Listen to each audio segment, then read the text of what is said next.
සුබ දවසක් වේවා යාළුවෝ හැමෝටම. ඉතින් කොහොමද ඔයාලා සතුටින් පරිස්සමෙන් ඇති කියලා මම හිතනවා.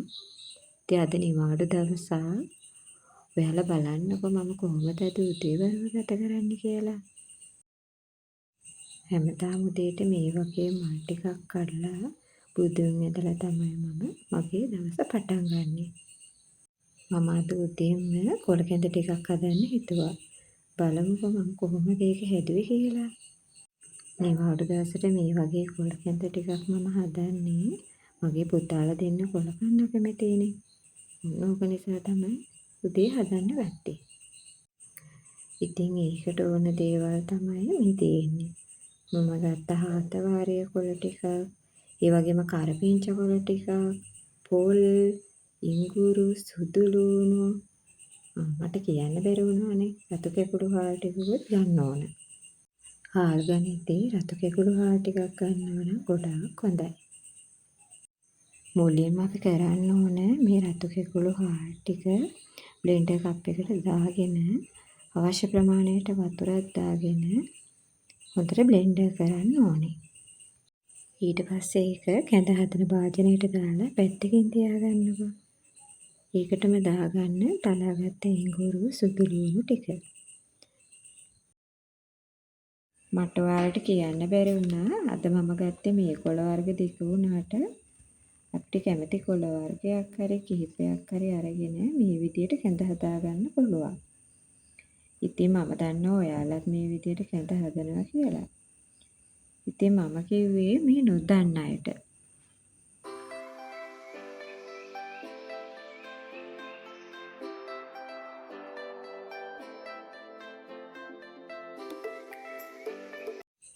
ඉතින් මම හාතවාරියේ කොළ ටික නම් ගත්තේ කපලා.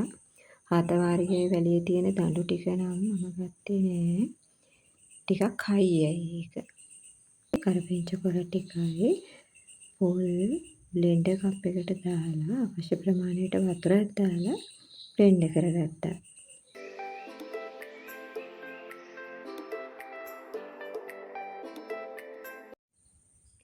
ඉතින් ඊට පස්සේ අර හාල් ටික ලිපේ තියලා තැම්බීගෙන එනකොට මම කරේ අර කොළ ඉස්ම ටික ඒකට දාලා උතුරලා ගත්ත එක. ඉතින් ඔන්න ඔය විදියට තමයි මම කොළ කැඳ ටික හදාගත්තේ. කොළ කැඳ එක නම් රසට තිබුණා. ඔයාලත් මේ වගේ හදලා බලලා මටත් රස කියන්නකෝ.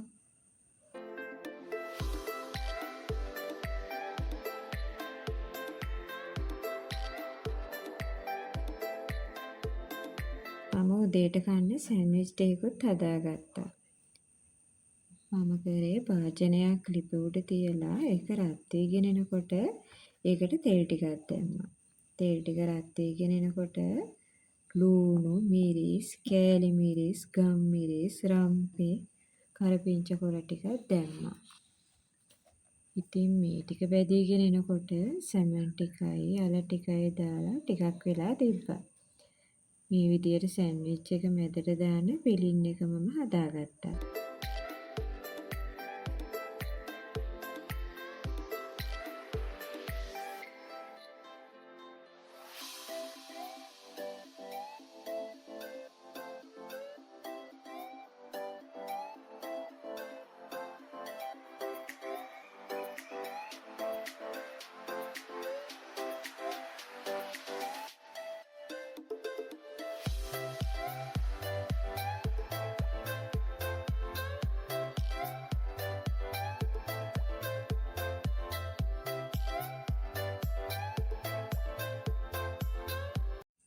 ඇත්තරම් මට කියන්න බැරි වුණා රස අනුව ලුණු කුඩු ටිකකුත් දාගන්න ඕනේ.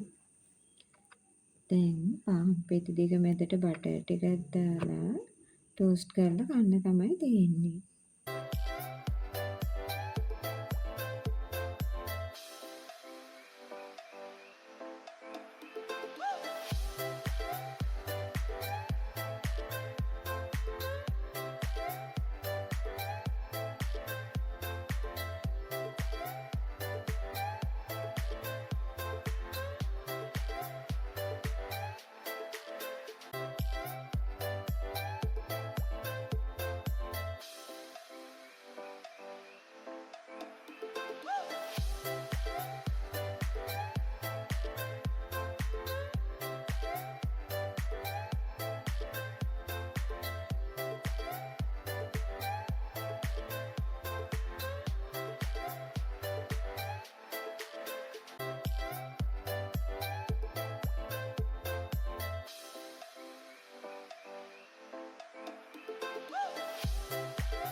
ඉතින් ඔන්න ඔය විදියට තමයි මගේ උදේවරුව ගෙවිලා ගියේ.